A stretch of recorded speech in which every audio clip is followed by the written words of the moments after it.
Sword and Shield had a lot of amazing Pokemon cards, and All Darts really became the primary chase cards in virtually every set.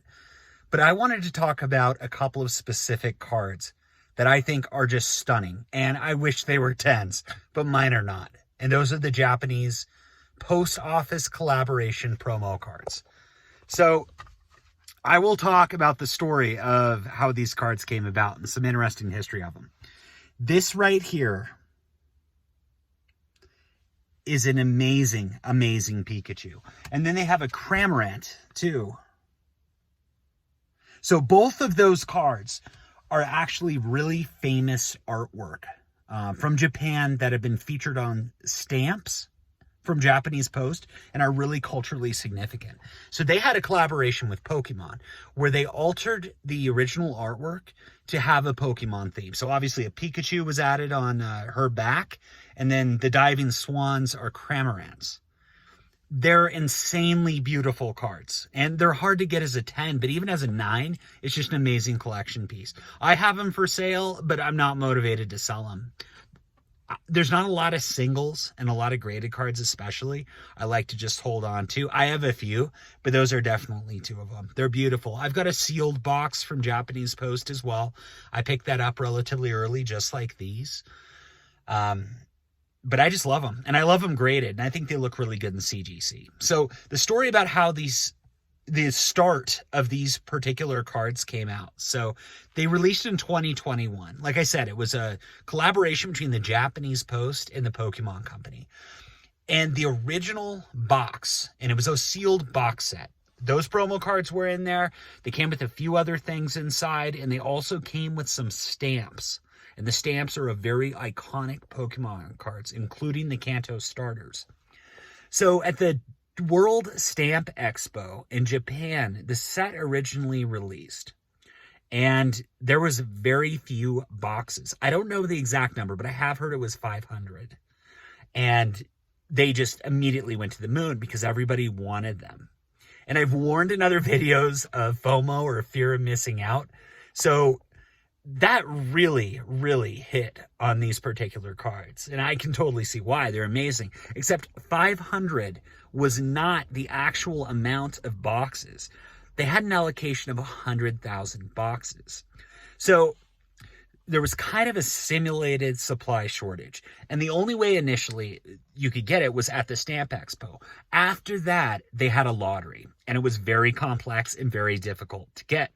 So to be part of the lottery, you had to be a Japanese citizen. So Japan recognized these cards are culturally significant. And they also knew that other countries would want to buy them and scalp them. So they made it impossible, so they thought, for non-Japanese citizens to get them. They had to submit a request for a lottery. And the lottery had to specify the exact post office that they wanted to go to.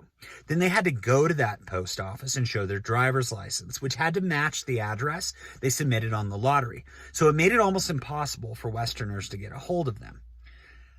But the sheer volume of allocation being 100,000 boxes, it started to enter into the secondary market. So slowly over time, the prices on these have come down substantially, especially on the sealed boxes. For a while, they were really, really pricey. And the graded variants of these cards were selling for a ton. I think together in a 9 and a 9.5, I don't know, I have them listed for around $450.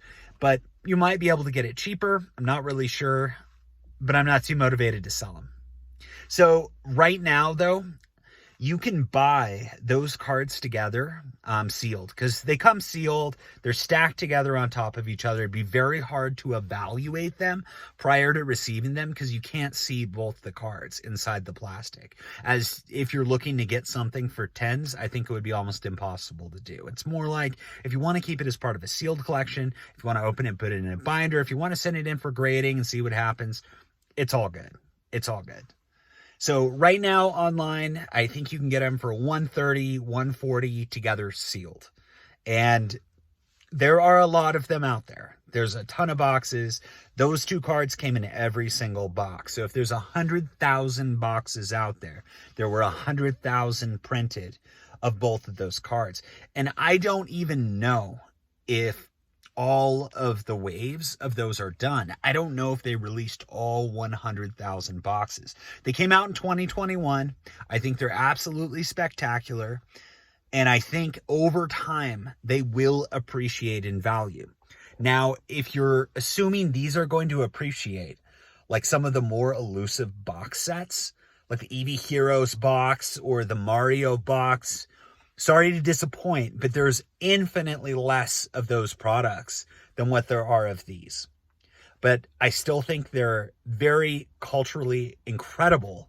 I think they're beautiful. Let me show you this again. The Pikachu especially. It's nuts. Look at that. It's a 9. I wish it was a 10. And I think it's an incredible addition to any collection. I don't believe the prices are going to go down too much lower from where they're at, though. They've kind of stagnated around that price point. If you're looking to make money with them, it may sound a little bit counterintuitive, but I'd almost recommend keeping them sealed. Because over time, in a lot of promo cards, when there's tons graded, there's tons loose, having them sealed in the package can increase the value, because as prices go up, people are going to be more likely to open up those little packages, peel off the plastic and send it for grading, sell them singles, break them up, whatever they do, just like they do with booster boxes, right? And when that happens, if we're talking about booster boxes and people are busting the boxes, trying to get cards as prices are going up, what it's doing is it's decreasing the supply. And I think over time, the supply is absolutely going to decrease on the sealed packs. Obviously, I don't believe they're going to decrease on the graded. But as more people enter the hobby, there's more demand, and these cards become more popular in time, which they almost certainly will. The prices will go up. But like I said, I don't have many that I intend on permanently collecting. I'm more of a collector until I sell it. I love buying rare, exotic, amazing cards, so at least I can own them for a little while. There have been a number of times that I have bought in cards that were not insanely profitable just to own it, even if just for a minute. These, I just love. They're insane. If you're looking to get them, eBay has some really affordable prices with some really reliable sellers.